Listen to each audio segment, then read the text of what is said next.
तक तैयार नहीं हुई? तैयार तो हूँ मैं माँ बनने के लिए और फिर से तुम्हारी दुल्हन बनने के लिए भी।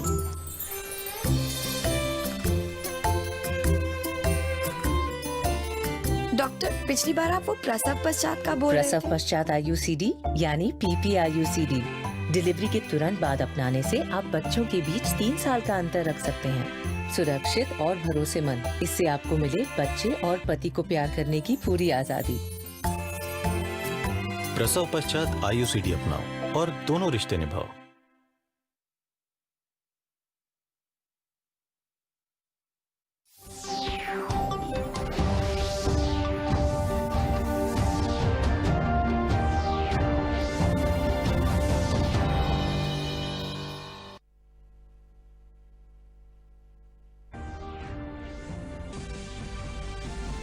प्रधानमंत्री नरेंद्र मोदी ने पारदर्शी कराधान ईमानदार का सम्मान प्लेटफॉर्म की शुरुआत की।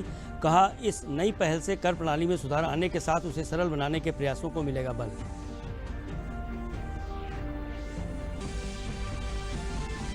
मुख्यमंत्री योगी आदित्यनाथ ने कोरोना कॉन्टैक्ट ट्रेसिंग के कार्य को और तेज किए जाने पर दिया बल। कहा, कॉन्टैक्ट ट्रेसिंग से ही कोरोना महामारी के प्रसार को किया जा सकता है नियंत्रित।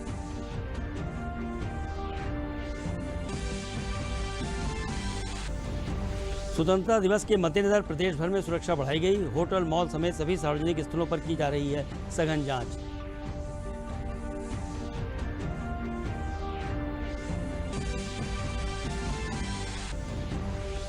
और मथुरा सहित संपूर्ण ब्रजमंडल में कोरोना के प्रोटोकॉल को ध्यान में रखते हुए देर रात तक जन्माष्टमी का उत्सव रहा जारी। सोशल डिस्टेंसिंग के साथ भगवान कृष्ण के जन्मोत्सव की मची धूम।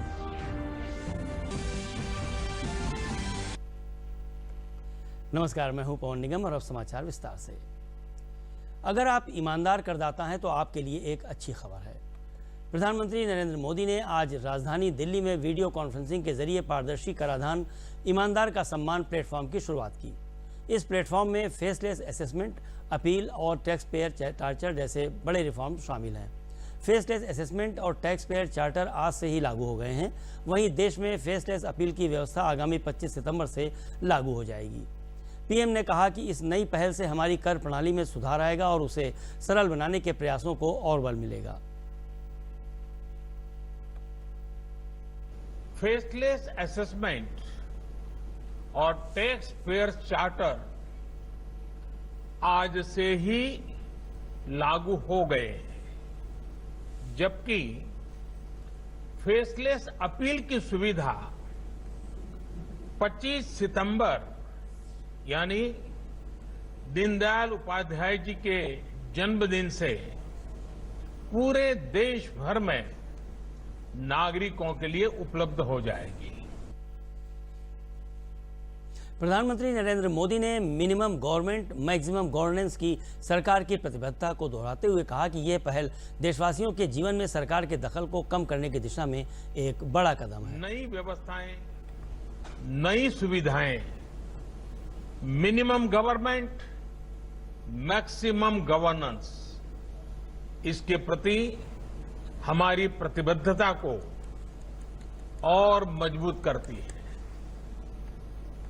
ये देशवासियों के जीवन से सरकार को, सरकार के दखल को कम करने की दिशा में भी एक बड़ा कदम है। आज हर नियम कानून को, हर पॉलिसी को प्रोसेस और पावर सेंट्रिक अप्रोच से बाहर निकालकर उसको पीपल सेंट्रिक और पब्लिक फ्रेंडली बनाने पर बल दिया जा रहा। प्रधानमंत्री ने कहा कि रिफॉर्म नीति आधारित होना चाहिए और एक रिफॉर्म दूसरे रिफॉर्म के लिए मार्ग प्रशस्त करे। हमारे लिए रिफॉर्म का मतलब है रिफॉर्म नीति आधारित हो, टुकड़ों में नहीं हो, होलिस्टिक हो और एक रिफॉर्म दूसरे रिफॉर्म का आधार बने, नए रिफॉर्म का मार्ग बनाए। और ऐसा भी नहीं है कि एक बार रिफॉर्म करके रुक गए, ये निरंतर सतत चलने वाली प्रक्रिया है। प्रधानमंत्री नरेंद्र मोदी ने कहा कि सरकार टैक्स व्यवस्था को और अधिक सरल बनाने के लिए प्रतिबद्ध है। उन्होंने कहा कि आय करदाताओं के लिए तकनीक से लेकर नियमों तक सभी कुछ आसान होगा। कोशिश ये है कि हमारी टैक्स प्रणाली सीमलेस हो, पेनलेस हो, फेसलेस हो। सीमलेस यानी टैक्स एडमिनिस्ट्रेशन हर टैक्स पेयर को उलझाने के बजाय समस्या को सुलझाने के लिए काम करे। पेनलेस यानी टेक्नोलॉजी से लेकर रूल्स तक सब कुछ सिंपल हो। फेसलेस यानी टैक्स पेयर कौन है और टैक्स ऑफिसर कौन है, इससे मतलब ही नहीं होना चाहिए। आज से लागू होने वाले ये रिफॉर्म्स इसी सोच को आगे बढ़ाने वाले हैं। प्रधानमंत्री ने कहा कि आत्मनिर्भर भारत के संकल्प को सिद्ध करने के लिए जो लोग टैक्स के दायरे में नहीं हैं लेकिन टैक्स देने में सक्षम हैं, वो स्वयं आगे आकर कर का भुगतान करें। जो टैक्स देने में सक्षम है लेकिन अभी वो टैक्स नेट में नहीं है, वो स्वप्रेरणा से अपने आत्मा को पूछे, आगे आए। और अभी 2 दिन के बाद 15 अगस्त है। आजादी के लिए मरने मिटने वालों को जरा याद कीजिए। आपको लगेगा हाँ, मुझे भी कुछ न कुछ देना चाहिए। आइए विश्वास के, अधिकारों के, दायित्वों के इस महत्वपूर्ण भावना का सम्मान करते हुए, इस प्लेटफॉर्म का सम्मान करते हुए नए भारत, आत्मनिर्भर भारत के संकल्प को सिद्ध करें। प्रधानमंत्री ने टैक्स पेयर चार्टर को देश के विकास यात्रा में बहुत बड़ा कदम बताया। ये टैक्स पेयर चार्टर भी देश की विकास यात्रा में बहुत बड़ा कदम है और टैक्स पेयर के लिए अधिकार और कर्तव्य दोनों को संतुलित करने का और सरकार की जिम्मेवारी पक्की करने का ये बहुत अहम कदम है। अपर मुख्य सचिव गृह और सूचना अवनीश अवस्थी ने कोरोना वायरस के संबंध में प्रेस कॉन्फ्रेंस कर बताया कि मुख्यमंत्री योगी आदित्यनाथ ने कॉन्टैक्ट ट्रेसिंग के कार्य को और तेज किए जाने पर बल दिया है। उन्होंने कहा कि कॉन्टैक्ट ट्रेसिंग के माध्यम से कोविड-19 के प्रसार को नियंत्रित करने में मदद मिल रही है। कोविड-19 के प्रसार को नियंत्रित करने के लिए कोविड अस्पतालों में डॉक्टर्स की संख्या में भी वृद्धि उन्होंने आदेश दिया है। आपके संज्ञान में है कि कल लखनऊ, कानपुर के अस्पताल जो हैं, हाई एंड अस्पताल है, उनको मजबूत करने का उन्होंने बैठक ली थी।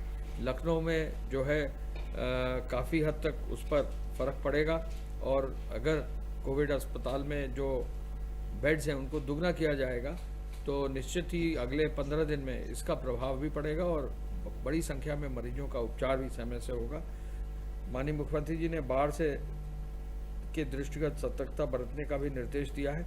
बाढ़ प्रभावित इलाकों में राहत सामग्री समय से उपलब्ध कराई जाए, इसका भी निर्देश दिया है। बाढ़ से यदि फसल का नुकसान हुआ है उसका भी आकलन करते हुए तुरंत जो है मुआवजा भी देने का निर्देश उन्होंने दिया है। कल जो है जो पूरी व्यवस्था है उसके अंतर्गत जो रोडवेज की बसेस चली हैं उनमें कुल मिलाकर कल की जो बसेस चली हैं वो है 6,769 और इनमें 9,21,807 लोग कल चले हैं। इसके साथ साथ हम ये भी बताना चाहेंगे, धारा 111 के अंतर्गत 65,447 नोटिस निर्गत की गई है और 35,330 वादों में 1,24,811 लोग पाबंद किए गए हैं। शांति व्यवस्था भंग करने की संभावना देखते हुए 209 पाबंद व्यक्तियों के शस्त्र लाइसेंस भी निलंबित करने का निर्देश दिया गया है। अपर मुख्य सचिव स्वास्थ्य अमित मोहन प्रसाद ने प्रेस वार्ता में बताया कि प्रदेश में पिछले 24 घंटे में कोरोना संक्रमण के 4,603 नए मामले सामने आए हैं। प्रदेश में कोरोना संक्रमण के 49,709 एक्टिव केस हैं। कोरोना संक्रमण से 88,786 मरीज इलाज के बाद पूरी तरह स्वस्थ हो चुके हैं। कोरोना संक्रमित मरीजों में से अब तक 2,280 लोगों की मृत्यु हो चुकी है। विगत 24 घंटों में संक्रमण के 4,603 नए प्रकरण सामने आए हैं। इस समय प्रदेश में एक्टिव इन्फेक्शन के केसेस की कुल संख्या 49,709 है। जो लोग पूर्णतः उपचारित होने के पश्चात डिस्चार्ज किए जा चुके हैं, उनकी संख्या इस समय बढ़कर के 88,786 हो गई है। संक्रमित व्यक्तियों में से अभी तक कुल 2,280 लोगों की मृत्यु हुई है। कल प्रदेश में 87,214 सैंपल्स की जांच की गई और जो पहले के बैकलॉग थे थोड़े सैंपल्स का पोर्टल पर अपलोड किया गया। इस प्रकार अब तक प्रदेश में 35,01,127 सैंपल्स की जांच की जा चुकी है। स्वतंत्रता दिवस के मद्देनजर प्रदेश भर में सुरक्षा व्यवस्था कड़ी कर दी गई है। राजधानी लखनऊ में पुलिस विभाग पूरी तरह से मुस्तैद है। होटल, मॉल समेत सभी जगहों पर सघन जांच की जा रही है। ज्वाइंट पुलिस कमिश्नर कानून व्यवस्था नवीन अरोड़ा ने बताया कि कोरोना महामारी को देखते हुए स्वतंत्रता दिवस के कार्यक्रमों में आगंतुकों की संख्या सीमित की गई है, लेकिन सुरक्षा प्रबंधों तथा कानून और व्यवस्था में कोई कोताही नहीं बरती जाएगी।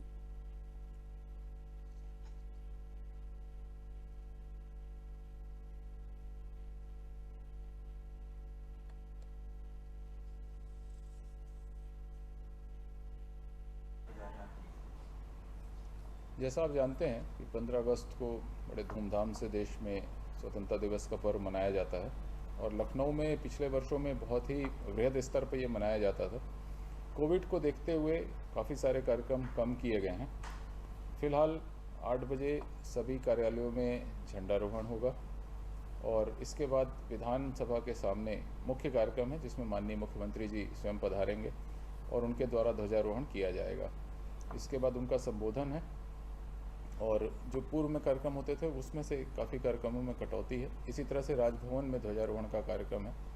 इससे पहले हम लोगों ने पिछले 5 दिनों से लगातार अभियान चलाया हुआ है जिसमें हम होटल, ढाबों की, रेस्टोरेंट्स की, मॉल्स की चेकिंग कर रहे हैं। साथ ही जो रुकने की अन्य जगह हैं, सराय हैं, लॉज, धर्मशाला, छोटे होटल्स, इनकी भी लगातार चेकिंग हो रही है कि यहाँ कोई अपरिचित व्यक्ति या ऐसा कोई असामाजिक तत्व तो नहीं रुका है, संदिग्ध व्यक्ति तो नहीं रुका है। इसके साथ ही हम लोगों ने बॉर्डर सीलिंग के अरेंजमेंट किए हैं। इस सारे बॉर्डर्स रात को सील करके चेकिंग होती हैं और लगातार 2 दिनों में वृहद चेकिंग अभियान चलाया गया है। आज रात से लेकर 15 तारीख की सुबह तक लगातार इस पर अनवरत चेकिंग का अभियान है और रात्रिकालीन समय में ये पूरी तरह से सील होगा और एक एक व्यक्ति वाहन की बिना गुजरे यहाँ से चेक हुए नहीं गुजरेगा। वो श्री राम जन्मभूमि तीर्थ क्षेत्र ट्रस्ट के अध्यक्ष महेंद्र नृत्य गोपाल दास की तबीयत खराब होने के बाद इनकी कोरोना रिपोर्ट पॉजिटिव आई है और उन्हें कोरोना होने की पुष्टि हुई है। नोडल अधिकारी डॉक्टर भूदेव सिंह ने इसकी पुष्टि की है। अयोध्या में मणि रामदास छावनी और मथुरा में कृष्ण जन्मभूमि न्यास के श्री अध्यक्ष महेंद्र नृत्य गोपाल दास को सांस लेने में दिक्कत हो रही थी, जिसे देखते हुए डॉक्टर को बुलाया गया और उन्हें ऑक्सीजन लगाई गई। महंत नृत्य गोपाल दास कृष्ण जन्माष्टमी के पर्व के सिलसिले में इन दिनों मथुरा में थे। आगरा के सीएमओ और अन्य डॉक्टर महंत नृत्य गोपाल दास के इलाज के लिए पहुंच गए हैं। इस बीच मुख्यमंत्री योगी आदित्यनाथ ने जिलाधिकारी सर्वज्ञ राम मिश्रा से बात कर आवश्यक चिकित्सा सुविधाएं उपलब्ध कराने को कहा है। जिलाधिकारी ने महंत नृत्य गोपाल दास का हालचाल लिया और आवश्यक निर्देश दिए।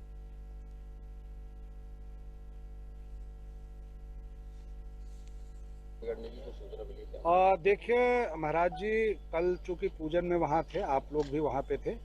आज सुबह लगभग 6:30-7 बजे के आसपास ये सूचना मिली थी सीएमओ साहब को, हम लोगों को, कि कुछ फीवर है महाराज जी को। तत्काल डॉक्टरों की टीम यहाँ पे भेजी गई। उन लोगों ने पूरी छानबीन की, दवाइयाँ भी दी। फीवर नॉर्मल है इस समय। कुछ हल्की ब्रेथलेस टाइप की समस्या थी सांस में, तो ऑक्सीजन लेवल भी महाराज जी का इस समय सैचुरेटेड है। कोई ऐसी गंभीर बात नहीं है कोरोना भी टेस्ट कराया गया एंटीजन का, तो उसमें कुछ पॉजिटिविटी की बात है। माननीय मुख्यमंत्री जी ने हर क्षण की वो खबर ले रहे हैं और उन्होंने 3-4 बार फ़ोन करके ये निर्देश दिए हैं कि महाराज जी के बेहतर चेकअप के लिए और बेहतर इलाज के लिए उनको तुरंत मेदांता में शिफ्ट कराया जाए, जो हम लोग व्यवस्था कर रहे हैं। हमारी एएलएस एम्बुलेंस आ गई है, डॉक्टरों की टीम, मजिस्ट्रेट, स्पोर्ट के साथ महाराज जी को हम लोग वहाँ पे शिफ्ट करा रहे हैं। महाराज जी के शिष्य यहाँ पे महेंद्र दास जी हैं और जल्दी से जल्दी महाराज जी को, और वर्तमान समय में महाराज जी पूरी तरह से स्टेबल हैं। मुख्यमंत्री योगी आदित्यनाथ ने श्री राम जन्मभूमि तीर्थ क्षेत्र के अध्यक्ष महंत नृत्य गोपाल दास के कोविड संक्रमित होने की जानकारी मिलने पर उनके शीघ्र स्वस्थ होने की कामना की है। मुख्यमंत्री ने मथुरा के जिलाधिकारी तथा महंत नृत्य गोपाल दास के अनुयायियों से वार्ता कर महंत नृत्य गोपाल दास के स्वास्थ्य की स्थिति की जानकारी प्राप्त की। उन्होंने निर्देश दिया कि महंत नृत्य गोपाल दास के बेहतर उपचार के लिए हर संभव प्रयत्न किए जाएं। मुख्यमंत्री ने मेदांता हॉस्पिटल के चेयरमैन डॉक्टर नरेश त्रेहन से भी वार्ता कर महंत नृत्य गोपाल दास का मेदांता हॉस्पिटल में उपचार कराने का अनुरोध किया है। मथुरा सहित संपूर्ण ब्रजमंडल में कल देर रात तक जन्माष्टमी का उत्सव जारी रहा। श्री कृष्ण जन्मभूमि द्वारिकाधीश जी के मंदिर, बिहारी जी के मंदिर सहित सभी मंदिरों और आश्रमों में भक्ति भावना के साथ कोरोना के प्रोटोकॉल के तहत जन्माष्टमी का पर्व मनाया गया। इस मौके पर मंदिरों को भव्य और आकर्षक ढंग से सजाया गया था। बिजली की झालरों और रंग बिरंगी झंडियों से मंदिरों का श्रृंगार किया गया था। भगवान कृष्ण राधा की नयनाभिराम प्रतिमाओं का दर्शन करने के लिए सोशल डिस्टेंसिंग का पालन करते हुए श्रद्धालुगण मंदिरों में पहुंचे। रात 12 बजे भगवान कृष्ण के जन्म के समारोह की शुरुआत हो गई और श्रद्धालु तथा पुजारियों का उल्लास भी चरम पर पहुंच गया। मंदिरों में कृष्ण जन्मोत्सव के गीतों और नृत्यों का आयोजन भी हुआ। द्वारिकाधीश और बिहारी जी के मंदिर में अष्टछाप कवियों की कृष्ण भक्ति रचनाएं हवेली संगीत के रूप में देर तक गूंजती रहीं।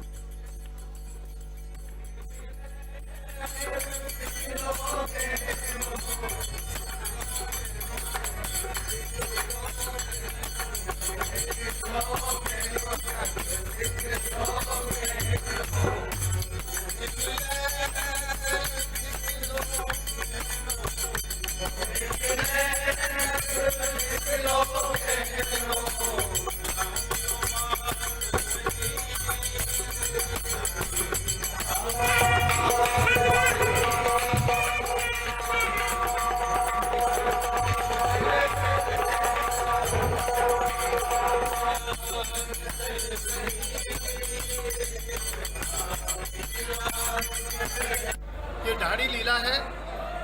भगवान कृष्ण का जब जन्म हुआ तो उनके यहाँ पर बधाई देने के लिए हम नंद बाबा के ढाड़ी हैं। ये मेरे साथ में ढाड़िन है।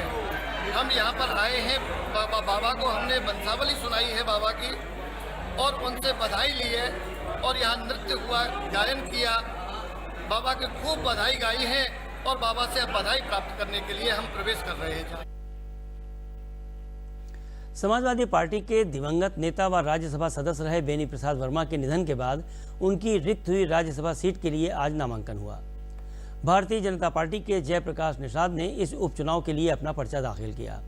इस मौके पर मुख्यमंत्री योगी आदित्यनाथ और उप मुख्यमंत्री केशव प्रसाद मौर्य, कैबिनेट मंत्री सूर्य प्रताप शाही व अन्य कई मंत्री भी शामिल रहे। भारतीय गन्ना अनुसंधान संस्थान लखनऊ द्वारा संचालित कृषि विज्ञान केंद्र में कृषि वैज्ञानिक डॉक्टर ए.के. दुबे के नेतृत्व में कद्दू वर्गीय सब्जियों में कीट रोग प्रबंधन का ऑनलाइन प्रशिक्षण किसानों को दिया गया। भारतीय गन्ना अनुसंधान संस्थान के निदेशक डॉक्टर अश्विनी दत्त पाठक ने बताया कि लखनऊ के कृषि क्षेत्रों में कद्दू वर्गीय सब्जियों के तहत लौकी, कद्दू, करेला, तरोई, परवल, खीरा तथा फल के रूप में तरबूज, खरबूजा, ककड़ी आदि की खेती की जाती है। इन फसलों में विभिन्न प्रकार के कीट एवं बीमारियों की समस्या प्रमुख है, जिसमें फल मक्खी, लाल कद्दू, भुरंगे, माहू कीट आदि रोग से संबंधित रोगों के रूप में चूर्णिता, असिता, मोज़ेक, पत्ती धब्बा रोग मुख्यतः पाए जाते हैं, जिससे किसानों की फसल में बहुत नुकसान होता है। कृषि विज्ञान केंद्र द्वारा किसानों को इन विषयों पर प्रशिक्षण देकर सब्जियों के रोगों से बचाव और अधिक से अधिक फसल का उत्पादन कर आमदनी बढ़ाने के बारे में बताया गया। जो विशेष प्रशिक्षण कार्यक्रम चल रहा है कद्दू वर्गीय फसलों में रोग एवं कीटों का नियंत्रण, विशेष तौर से ज़्यादा ज़रूरत है कि हम कोविड-19 का जो पेंडेमिक है उसमें सीधे किसानों से नहीं मिल सकते, इसलिए ऑनलाइन प्रशिक्षण दे रहे हैं, लोगों से चर्चा कर रहे हैं, उनकी समस्याओं को सुन रहे हैं और उसका निराकरण करने का प्रयास कर रहे हैं। मैं सब्जी अब्जी का काम करता हूँ, जो है जैसे कद्दू हुआ, लौकी हुआ, खीरा हुआ, ककड़ी हुआ, जो है बैंगन हुआ, तुरई हुआ, इसका काम करते हैं। तो अधिकतर इसमें कीड़े लग जाते हैं और कोई समस्या का समाधान नहीं मिलता था तो जो है, तो अभी गन्ना सुधान से हमारी जो है बात फिर व्हाट्सएप पे बात हुई है, तो वो जो है उससे ऑनलाइन जो है मुझे सब फेस टू फेस ऑनलाइन मुझे बताया है कि जो है आप ये दवा यूज करो, ये खाद यूज करो जो है, तो जिससे जो है आपकी फसल बहुत बढ़िया होगी और कीड़े कोई नहीं लगेंगे और बहुत अच्छा पेड़ चलेगा, बहुत अच्छा उपजाऊ होगी जो है। इसलिए जो है मुझे ऑनलाइन से जो है बहुत सुविधा मिली, बहुत जानकारी लिए। प्रधानमंत्री नरेंद्र मोदी के लोकल फॉर वोकल से प्रेरित होकर आपदा को अवसर में तब्दील कर दिखाया है दीनदयाल उपाध्याय नगर के अकील अहमद ने। अकील ने साबित कर दिया है कि इंसान की इच्छा शक्ति दृढ़ हो तो रास्ते खुद ब खुद बन जाते हैं। मुख्य रूप से प्रिंटिंग प्रेस चलाने वाले अकील ने अब प्रिंटेड मास्क बनाने का व्यवसाय शुरू किया है, जिसकी वजह से न सिर्फ उनके बल्कि कई और घरों में चूल्हे जलने लगे।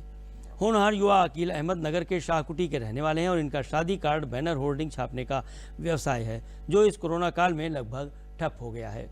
अकील अहमद ने प्रधानमंत्री की आत्मनिर्भर योजना से प्रेरणा लेकर प्रिंटेड मास्क बनाना शुरू किया। स्वतंत्रता दिवस करीब है, इसको देखते हुए अकील ने 15 अगस्त और देशभक्ति के कई डिज़ाइन और वैरायटी को मास्क पर प्रिंट करके अच्छा मुनाफा कमा रहे हैं। देशभक्ति से ओतप्रोत इस प्रिंटेड मास्क ने न सिर्फ कोरोना से बचने का उपाय है, बल्कि स्वतंत्रता दिवस के अवसर पर देशवासियों को देशभक्ति प्रदर्शित करने के जुनून का जरिया भी है। तिरंगा मास्क युवाओं की पसंद बनता जा रहा है। अकील थोक में प्रति मास्क 15 रुपये में बेचकर अच्छा मुनाफा भी कमा रहे हैं। प्रेरणा ये मिली सर कि लॉकडाउन में हम लोगों को व्यापार एकदम, मेरा अपना काम शादी कार्ड का था, वो व्यापार लॉकडाउन में हमारा बंद हो गया। तो कोरोना काल को देखते हुए मास्क कंपलसरी है, और कंपलसरी है इसलिए क्योंकि भाई मास्क लगाएंगे तभी हम सेफ्टी हैं। और हमको प्रेरणा ये मिली, वोकल फॉर लोकल को हमारे प्रधानमंत्री जी ने एक नारा दिया था, वोकल फॉर लोकल, तो उसी को से प्रेरणा मेरे को मिली। और हम आत्मनिर्भर भारत के ऊपर हमने एक वो देखा, तो हमें लगा कि भाई मास्क ज़रूरी है, क्यों ना हम अपने तिरंगे से अपने देशभक्ति को थोड़ा सा जगाने का हमने ये सोचा सर। स्वतंत्रता दिवस के उपलक्ष्य में कार्यक्रमों की श्रृंखला जारी है। इसी क्रम में आज लखनऊ के रेजिडेंसी में सेना के बैंड की ओर से संगीत का विशेष कार्यक्रम आयोजित किया गया। शानदार परंपरा का पालन करते हुए भव्य समारोह में सेना के विभिन्न बैंडों ने अपने आकर्षक और मधुर संगीतमय प्रदर्शन से दर्शकों का मन मोह लिया। इस कार्यक्रम का दूरदर्शन केंद्र लखनऊ द्वारा सीधा प्रसारण किया गया।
स्वतंत्रता दिवस के अवसर पर आइए अब बात करते हैं स्वतंत्रता के लिए अपना सब कुछ कुर्बान करने वाले स्वतंत्रता सेनानियों की, जिनके संघर्ष ने स्वतंत्र भारत के निर्माण की बुनियाद रखी और इसे मजबूत लोकतंत्र के रूप में स्थापित किया। इनका संघर्ष देशवासियों को सदैव प्रेरणा देता है।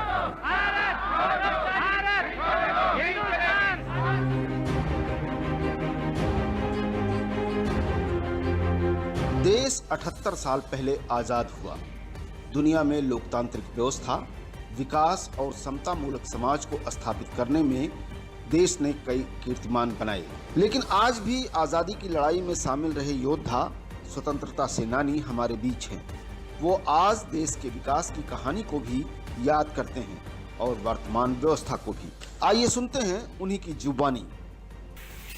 मेरी 14 वर्ष की आयु में महात्मा गांधी से 21 सितंबर सन 29 को कन्नौज में हुई थी। वो पहली मुलाकात थी। उसके बाद फिर 1-2 बार और मिले, उसकी तारीखें याद नहीं मुझे। गांधी जी के जितने कार्यक्रम चले सही कारखानों को कार्यपालन में हमने अपना पूरा योगदान किया और सन 42 में जेल गए, सजा काटी, सन 46 में छोड़ दिए गए, तब से आज़ाद हैं। पहले के मुकाबले में हर चीज़ में उन्नति हुई है देश में, और सेना में भी पहले बहुत थोड़ी सेना थी, कमज़ोर थी। अंग्रेज़ों के टाइम में हिंदुस्तान के सैनिकों के बल पर ही राज कर रहे थे अपने। अब अपनी सेना है, शक्तिशाली सेना है, चारों तरफ से सेना हिंदुस्तान की सीमा सुरक्षित है। हमारी सरकार को चाहिए कि ऐसा ही कार्य करे जिससे देश में गरीबों का भलाई हो सके और गरीब आगे बढ़ सकें, गरीब सुख से एक रोटी खा सकें। इस वक्त जो है पहले से ज़्यादा तरक्की हुई है। हमको बढ़िया महसूस करने की बहुत अच्छा सम्मान है और आपने अवसर होकर के हमें इस बात में सहूलियत किया है। राष्ट्रपति ने सम्मान भेजा और हमारे लालकड़ी मध्यम के आश्रम से पार्षद के अध्यक्ष हैं स्वामी जी महाराज के आज्ञा अनुसार प्रोग्राम करी उनको। राम मंदिर बन जाए, श्याम मंदिर बन जाए, जो भी मंदिर है, हम तो यहाँ से जाते हैं चुनाव भी हर एक जगह लोग कहते हैं पैदल काहे को चल रहे हो। हम तो सब लोगों का दर्शन करते आगे जाए होगा, चाहे मंदिर हो चाहे मस्जिद हो। हमको खाली याद है जब प्रधानमंत्री छोटा था,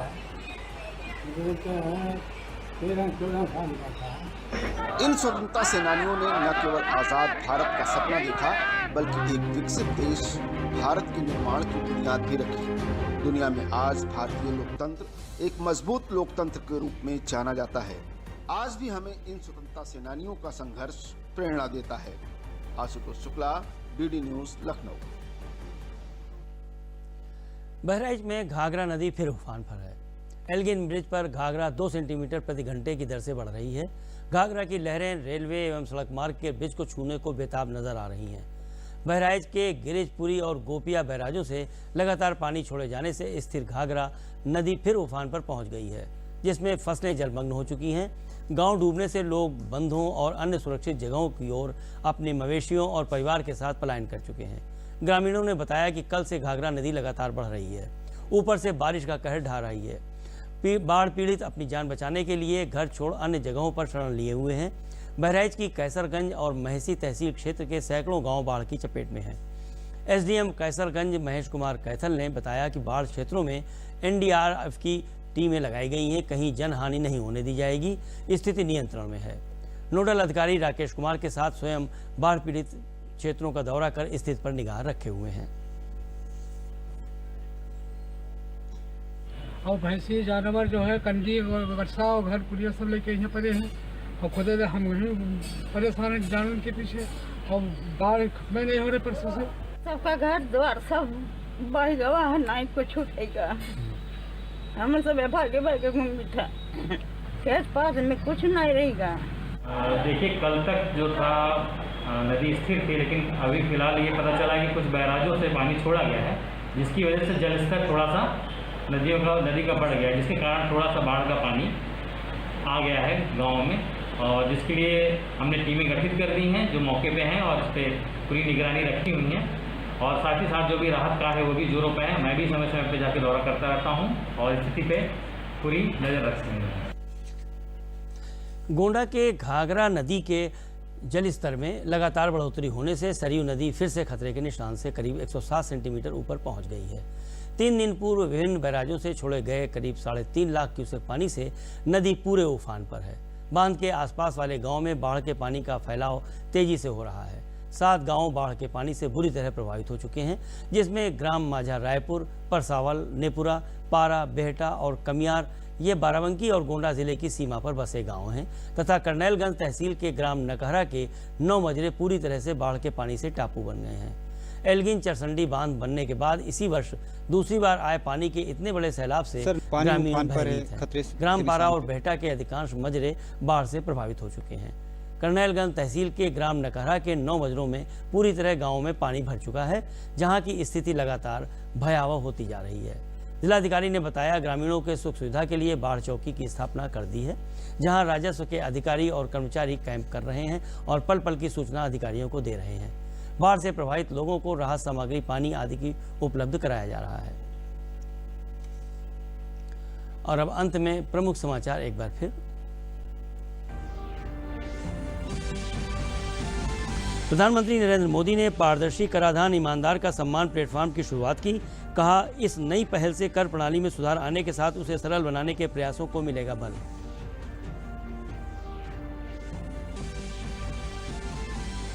मुख्यमंत्री योगी आदित्यनाथ ने कोरोना कॉन्टैक्ट ट्रेसिंग के कार्य को और तेज किए जाने पर दिया बल। कहा, कॉन्टैक्ट ट्रेसिंग से ही कोरोना महामारी के प्रसार को किया जा सकता है नियंत्रित।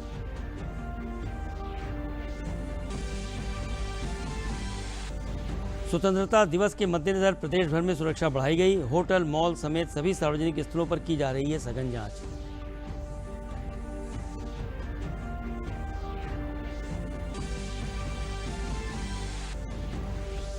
और मथुरा सहित संपूर्ण ब्रिज मंडल में कोरोना के प्रोटोकॉल को ध्यान में रखते हुए देर रात तक जन्माष्टमी का उत्सव रहा जारी।